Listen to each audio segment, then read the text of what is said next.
Hello, everyone. Welcome to vFairs Epic Events podcast. Today, I'm thrilled to welcome Georgina Kay, also known as Gina Kay, to the podcast. Gina is an award-winning event marketer and a marketing manager for International Confex at Mesh Media. She has been recognized as one of the top 100 marketing influenced by technology for marketing and someone who's quickly making her mark as a leading voice in event-based marketing. Gina, welcome to the podcast. Thank you so much for having me. Gina, walk us a bit through your background, what led you to the events industry and, how has your journey been so far? Yeah. So I've actually been in the industry probably longer than I care to admit. And so I actually started off doing I actually failed my A-levels. So I couldn't get into university the first time and ended up doing an apprenticeship in business admin just to kind of get me through. And I worked at Newcastle University and I did a few years there, and then they went for a massive redundancy. That was a bit of a shock to 19-year-old me. But I ended up kind of roaring from the fire from that side of things. And I ended up landing myself an event assistant job at the School of Engineering and loved working there for 2 years, but obviously being surrounded by academics and academia and doing events, I just felt like there was more to events than what I could offer them. So at that point, I was 2 years in and decided, oh my God, I love events so much. I wanted to do a degree in it. And I decided to pack my life up from Newcastle in the northeast of England, 450 miles down to London to study events management. Yeah, I decided to kind of really go in on the corporate side. And so I chose a degree at the University of Greenwich. I absolutely loved it. And yeah, obviously I started in September 2019. So my first kind of term was a bit tumultuous because obviously in February 2020, we all know what happened. And yeah, I kind of did my end of my first year and my second year during COVID. So quite a lot of my plans to kind of get experience and to really kind of immerse myself in the events industry kind of died on a whim. And so I ended up looking for a placement. And I was really lucky that before the pandemic hit, I actually volunteered as a student volunteer at International Confex 2020, few weeks before it all happened. And so I kind of dropped Mesh Media an email and was like, oh, have you got any placements going? At this point, I think I was 120 interviews in, 120 applicants in. So I'd applied for a lot at that point. And so I was kind of like, oh, I really hope they'll answer me more than anything. And they did. And I managed to kind of land my place as a marketing assistant for the event production show. And that was the first trade show back in the UK after COVID. So I was so excited to be working on the event, provided lots of experience. And then from there, I then went to work on, once that show was over, work on exhibition news. And that just cemented my love for the trade show and exhibition industry. So I did all their marketing from the EN Awards to relaunching the Indies to everything like that. And then kind of coming up more recently to get into my role, what I'm doing now, November 2020 kind of came up to me and said that the marketer was leaving. And so did I want to kind of work on International Confex? I was I was trying not to fangirl about it. But yeah, I was okay, maybe I need to think about this and just check it over. And I was actually, no, this is so what I want to do. This is the dream. So yeah, I absolutely jumped at the chance to be the marketing manager for Confex in November 2024. Had my first show in February 2025 and haven't looked back since. That's quite a journey. I have questions around, because many people who started their career during COVID, I just really want to see how their journey. But let's start from Confex. So again, I have been to Confex. It's amazing. Tell me a bit more about what goes into planning an event that big and huge in the UK, right? So do you work on it throughout the year, or what are some of the major milestones that, assuming that, February 2025, the event has finished now, what happens from March onwards, just some of the building blocks leading up to the next year event? Yeah, absolutely.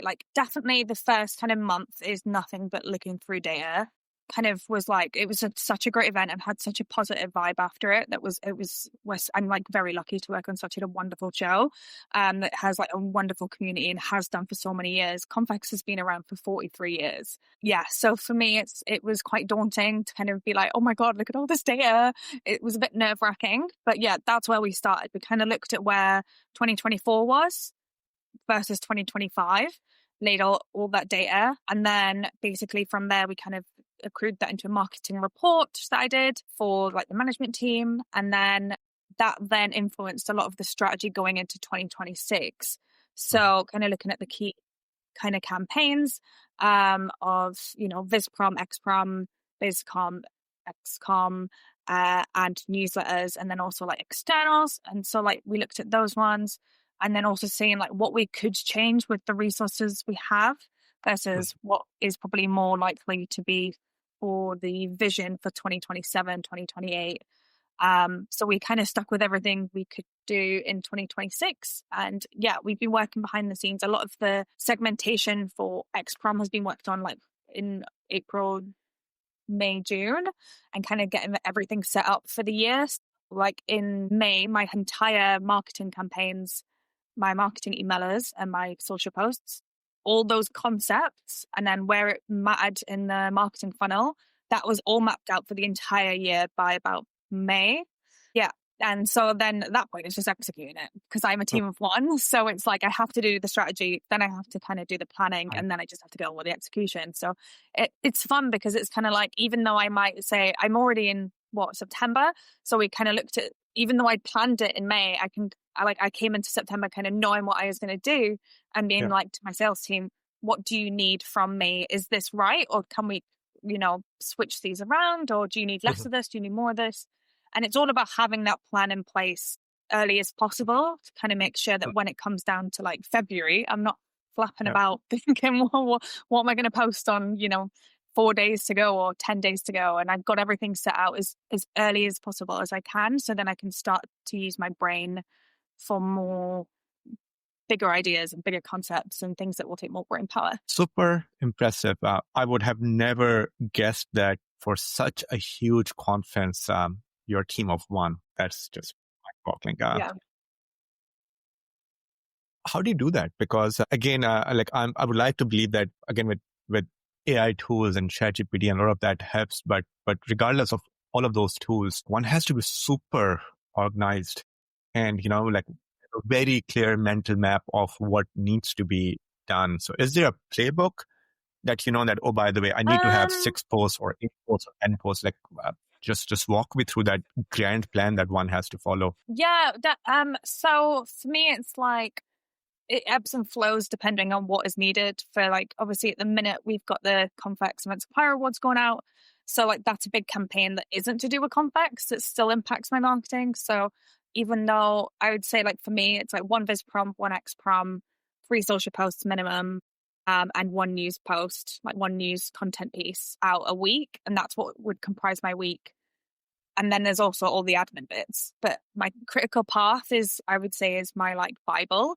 And we worked with my chief communications officer, Max, who I've worked with the entire 4 years I've been here, to really build into what is canon events in terms of what I need to like make sure I'm on time with, reg approval process is live, website is updated with eZone, all those bits and pieces. That Bible I have.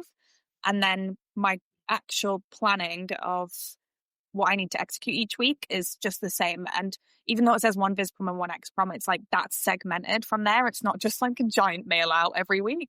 It has to be like, tailored and, high quality. So that's why I plan them so far in advance, because then I can kind of chop and choose which goes when each week. One last question on this topic. Again, as I said, I'm just a bit amazed that you're just one person like doing all of that.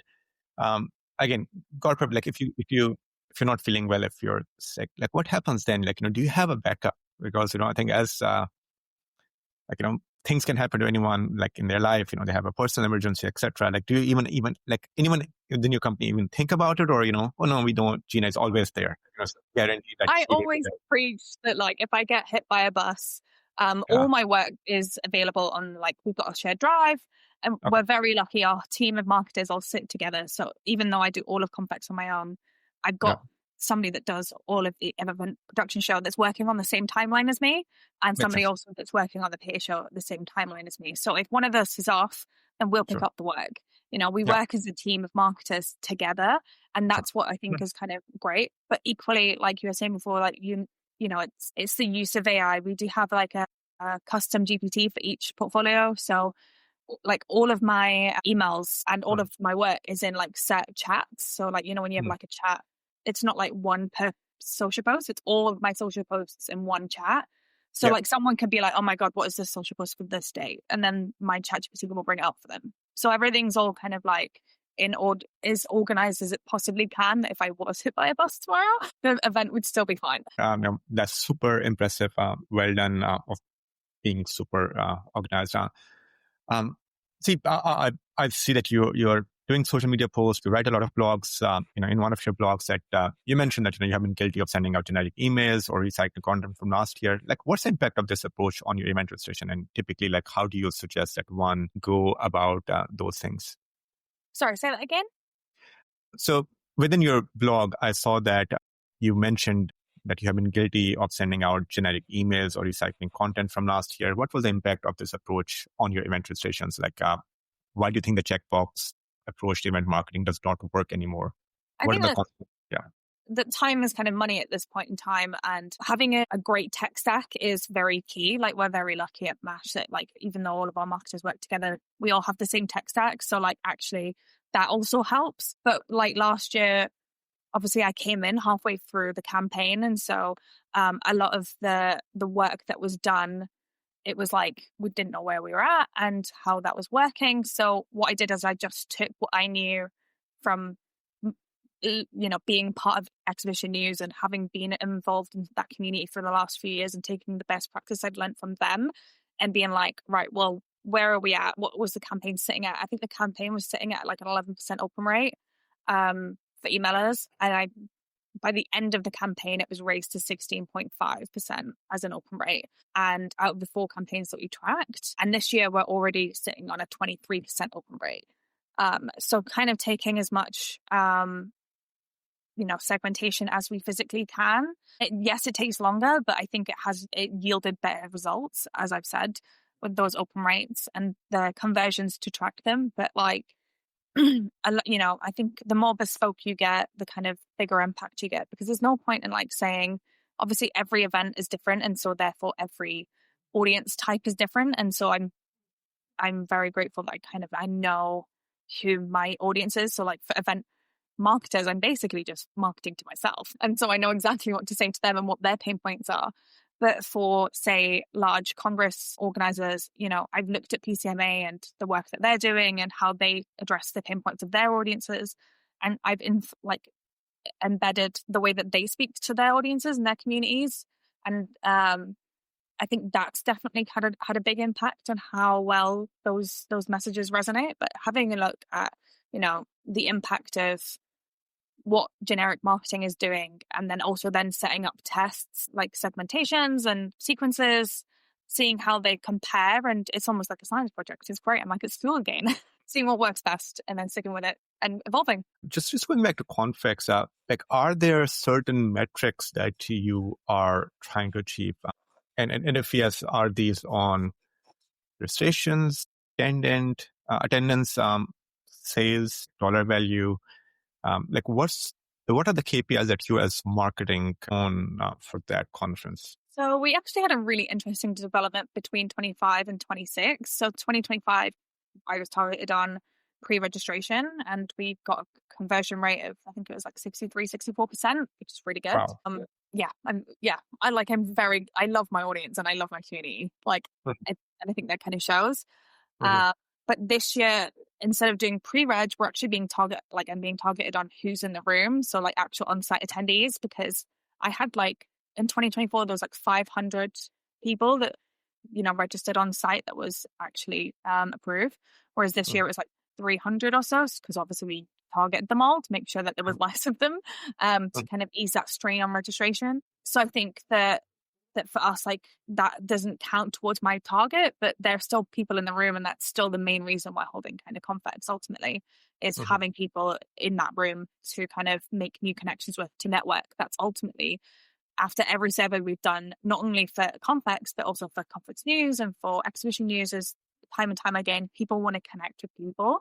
And so that makes it the highest kind of priority for me as a KPI. We've also kind of taken a massive KPI as meetings. So how many meetings are done on site? We increased it, I think, last year by about 14%. I think that the numbers was like, there were like 17,000 connections in 2024, and then there was 22,000 connections in 2025.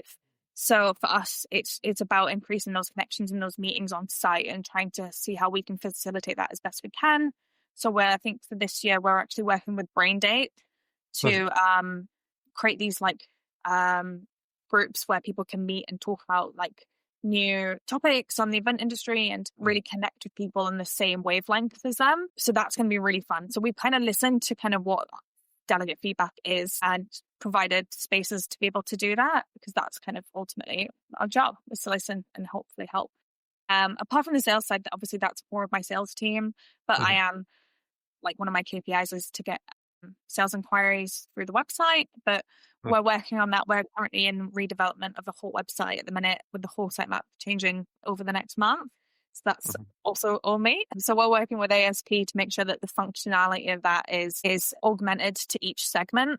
So if they're like a corporate event planner, they'll see all of the like brand experience lab sessions, or if they're an exhibition organizer, then they'll get the EN like hub sessions, but then all their exhibitors are showing up on there also show up on the right segmented audience type. And then also for like, if they've got any news specifically for those audience types, and that'll also come up for them. So that's all as kind of free flowing as possible. So yeah, I think I've got like a couple of like milestones in terms of projects that I also need to kind of complete this year, which is really exciting. Just purely, again, did you participate in Confex yourself as well? I know that you have huge responsibility, but do you go there in person as well, or are you just the person behind the desk making sure everything is working fine? No. I've been for the last 4 years, and they can't stop me from attending ever again. I love it. I went. So I'm going to I want to learn a bit more from you as an attendee now. And so again, as a marketing manager, of course, you have different responsibility. But as an attendee, when you go out there, and I know that it's hard to, not still wear the hat of you owning Confex, like that's your core job. Just like, what's your take on what are people mostly looking for from conferences nowadays? Is it connecting with people, or is it the content piece, which is that, I'm there to learn more of how I can do A, B, and C better? Like, what's Confex mainly known for, and what do you look for when you attend a conference? Okay.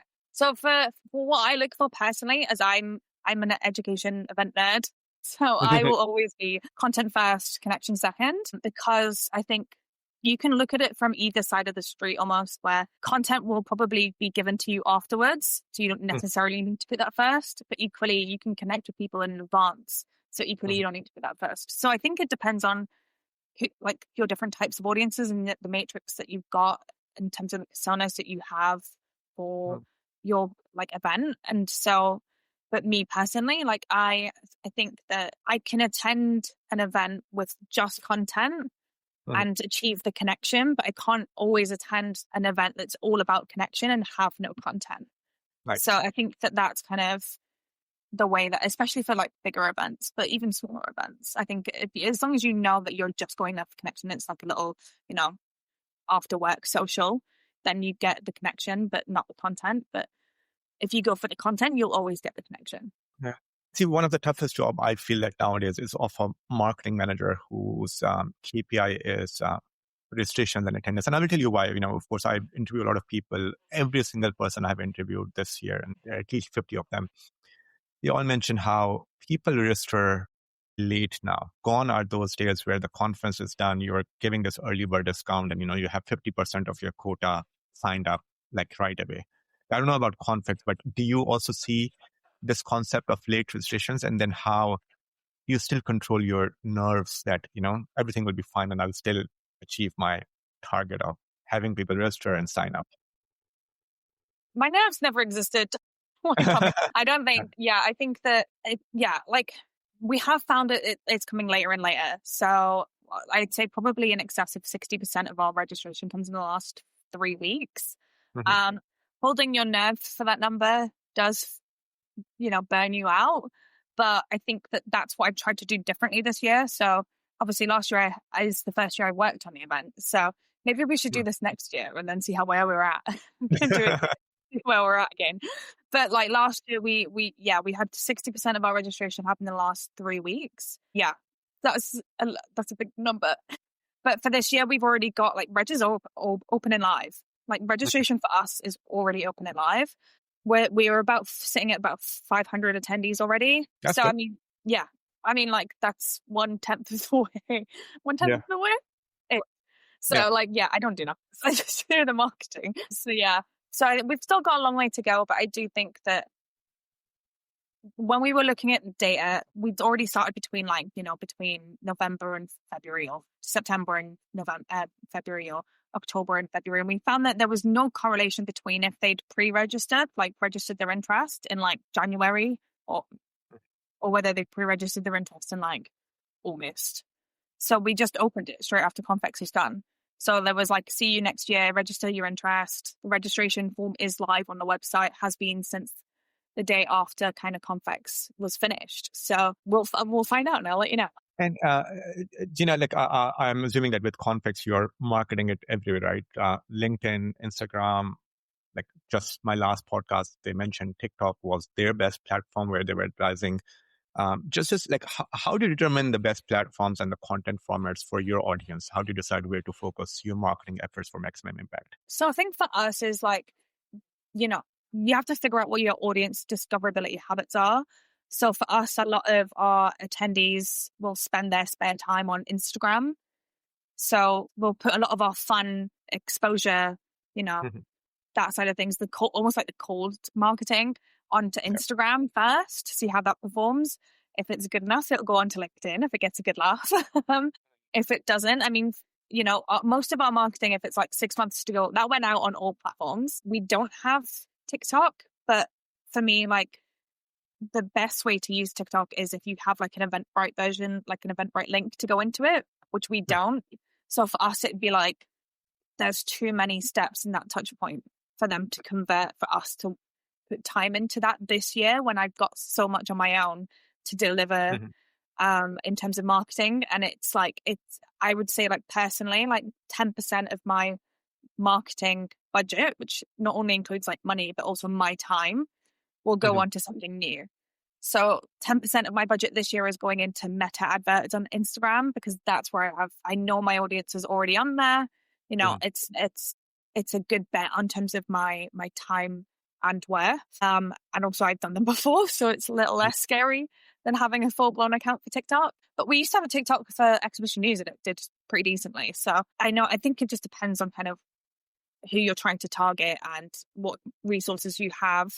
There is some teams that have like multiple marketers or a specific social media manager, and they'll have the capacity to do a lot of things, which is great. But ultimately, for me, I don't. So I kind of choose LinkedIn as my preferred network for my audience, because they're so well engaged on there as event professionals. And there is so much data to kind of be captured around that in terms of like click-throughs. And also kind of where they're from, and all the demographic side of the data that we don't get when we are asking people to register. And then it's Instagram, then it's Facebook, only because I have to have it, because I have to have Instagram because of Meta, and then Twitter's last. I would delete Twitter if I could, but yeah. Once the event is over, do you take feedback from your participants, and how do you use that feedback to further strengthen your community and improve future events? Any example that you can give that has shaped your marketing strategy? Absolutely, yeah. So for this year, when I did my marketing report, one of the biggest questions we ask all of our registration, like when are they start that again? So yeah, when we were doing registration and when I did my marketing report, I could see from the data of intent in terms of what people were interested in, that sports venues was actually kind of like in the lower third of interest, we actually in 2025 had a sporting venue pavilion, which did amazing. They did actually have like loads of interest on site, but pre-event in the registration, the numbers didn't match up in terms of what we expected it to be. So for this year, for 2026, we've changed that into iconic spaces, because that includes, sporting venues because they are iconic spaces, but it also includes like museums and galleries and, ultimately like other venues that are like so iconic that just doesn't kind of really fit into like the usual hotel or international venue that you usually get. So yeah, we've changed something on the floor plan to really kind of make sure that when people are on site, they are like, oh my God, yes, iconic spaces. Of course, why would I not want to like have a look around there? So it's kind of like about the combination of like wayfinding with registrations and data about how we can make that a better experience for them rather than like what we want to sell. Like we don't need to sell, more spaces on a specific pavilion. What we want to do is we want to create an easy pathway for our delegates to find our exhibitors on the show floor. And then I'd say like another really good example is actually in June, I'd like done my marketing report, done my marketing strategy, was planning everything, was doing all the brochures, and then found out that like, our management team would like love to change the theatre names. And I was like, that's actually fine. That's no problem. I'll just have to redo pretty much everything on my marketing collateral. Because obviously like we actually found this partnership with VUXO, so the World Experience Organization, run by like James. And we've collaborated with them on the Conference News Creative Leaders Summit. And it was just an explosion of like passion for like where things are going next in the agency and the brand experience world. And so we actually like renamed one of our theatres the Brand Experience Lab, and we've changed all of our theatre names based on the data that's come out of like what we found in registration and in terms of like which theatres were amazing and which theatres didn't do as well as we'd expected to do. We've kind of reacted as positively as we can to kind of make sure because we are kind of what's going to be the future of the events industry. So, we really want to kind of make it as impactful 2 days as possible. And I think that kind of shift in the names of the theatres is a small but really impactful kind of movement into where we're going next that we're really looking forward to. And we've also changed, all of the way that we're doing our sessions. So quite a lot of the time last year, we had a lot of delegate feedback that was saying that quite a lot of the sessions were quite salesy and obviously like one-on-one presentations, which I mean, sometimes you just kind of help when it comes to big events like that, is that, there's only so much proofing we can do when it comes to kind of working on such a large scale event of like 9 different theatres. And so this year we have changed the way that we're working, and that we've got all of the topics sorted based on the data from last year and the data that we've collated from, focus groups, from surveys, from our 100s, from our communities. And we've already got the sessions. We're already building the speaker portfolio out of all of the conference theatres and all the content sessions. And then basically exhibitors or sponsors will be able to purchase moderating spots to really kind of not only get one-on-one time with experts in that field and on that topic, but also so that then it's like, right, well, you're part of solving this pain point rather than presenting us with a pain point and expecting the solution to being kind of taking at a whim. So yeah, I'm really excited to kind of see how that develops, because that was a big piece of feedback that we had from 2025. Brilliant. So just one like major question. This podcast won't be over unless we discuss a bit more about AI. You did mention, you have your custom GPT, but again, for a role like yours, AI, it appears, can help a lot. So what has worked well for you when it comes to AI, and what do you think? It's still a hype, and one has to be like a lot more involved from a human angle as compared to just leaving everything to the AI. So someone like in a similar marketing role, what would you recommend that they absolutely must make use of AI within that role? I mean, actually using it properly, like, not the free version. I have heard some daunting stories about people putting delegate data into free ChatGPT. That's terrifying to me. But I mean, we're all on this learning path together. And I think that, getting a custom GPT, there's loads of amazing people out there in our industry that are, really hitting the nail on the head when it comes to how we as marketers can use it better. And I think one of those examples is the fact that we worked with Message Matrix about 3 weeks before Confex happened, and they provided us with an AI WhatsApp concierge. So where you basically get a QR code, and then you scan the QR code and you get entered into the chat with International Confex, and you can just ask it as many questions as you want so that people don't keep emailing me. And they can basically, because I put all the answers in from what we've had from previous years, and we put that into a FAQ, and it has the full conference program, and it has all the data it needs. And that Message Matrix AI solution has been amazing to see and like really work with in terms of kind of next level in terms of helping me as a marketer and just taking almost that pressure point off of, troubleshooting and stuff. I mean, it's just helpful for everything. I don't think there's only one use case that I've found that AI can't help me with so far, and that's making logo walls for marketing. So like when you say like, oh, this is who signed up for 2025, and it's a load of logos, even. Yeah, that's the use case that I haven't found it's worked for. Because obviously if you put in like everybody has different logos coming from, the internet. So yeah, that's the only one I haven't found anything to work for, but I definitely think the strengths in terms of the way that it's being used by a lot of our partners and our tech stack is amazing. But everyday wise, I think it just helps with admin. The amount of admin that we're doing, a lot of the bulk, I mean, the back end of mine, it has my tone of voice in it. I've fed it all of the social posts that we've done for the last year. So it speaks like Confex. It's very much in our tone of voice. I very rarely now have to edit what comes out of ChatGPT. All the hashtags are in lowercase if it needs to be. It doesn't use the M dash what everybody hates, or the rocket emoji that everybody hates. Yeah.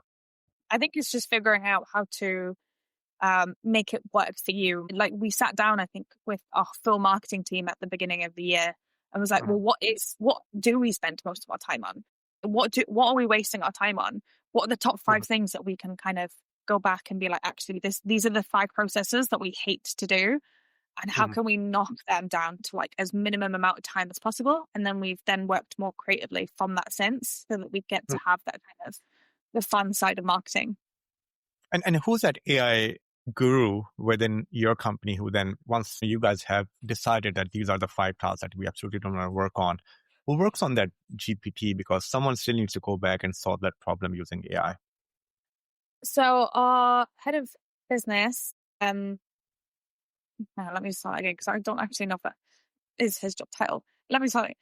So our head of business systems is Sammy, and he has been the driving force behind not only getting ChatGPT into Mash Media, but also, best practices with it. He also uses Power BI. He's an all-round smart whiz and everything. And he's the one that also got... But there has to be someone. So there is someone who exists within the company, because, many times it's really about who will execute it, and, who knows what the potential of AI also is within the company. Yeah, I mean, so obviously he's the one that got it in the first place, having done HubSpot, he's the one that got HubSpot in as well. He's, so smart with all of that side of things and getting it in and figuring out which one is the best one for us as a business. Because I think that's the hardest point, is that, obviously what's good for us isn't going to be good for RX because they're a completely different scale to us. Ultimately, we now own our own GPTs. So I'll do my own configuration of my own back end of the GPT. Nice. And yeah, like it's up to us to also kind of be proactive in that professional development and really kind of go after, ways that everybody else is trying out and being forefront. The AEO did marketing social, and we were talking about the different ways that we all use like AI as different exhibition organizers. And it's like, we have to put ourselves up for that professional development, much like anyone in the events industry would come to Confex and learn more about AI from Confex. It's exactly the same premise that we ourselves have to put ourselves through. What has been the most impactful marketing initiative you have ever executed for Confex as of now?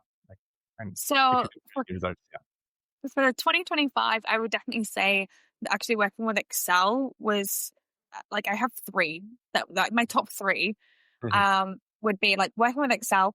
So actually their campaign on their What's On actually got like a whopping 600 website views and about 300 conversions. But I mean, it makes sense. A lot of people kind of must visit their site, and it is the hub for most of our industry, at least in the trade show side. So yeah, it was really interesting to see that was such a great converter. Second was actually using LinkedIn ads. I think we had over 223,000 impressions and 245 website conversions from Wow. five images and 5 bits of text, which was really, really interesting. I think the top one was renew your passion for events. So that one was the most converted one. So which gave me some insight about what people are feeling in the industry when I was like first starting out on it. And then the third one, most like kind of impactful, was working with delegate wranglers. They actually kind of got us over 270 registrations from their community. And they're an amazing community because they not only kind of knew me from before I worked in Confex and before I worked at MASH actually as a student. They they've been there for the industry for years, and they were like every step of the way they were like, because I wasn't sure in some points what I should be doing. So they were really kind of supportive, and they were throwing us ideas left, right, and center on how we can really get in front of their community and the best ways for their community. And it was just that level of proactiveness that I think that was really impactful in terms of the campaign and the way that they worked with us.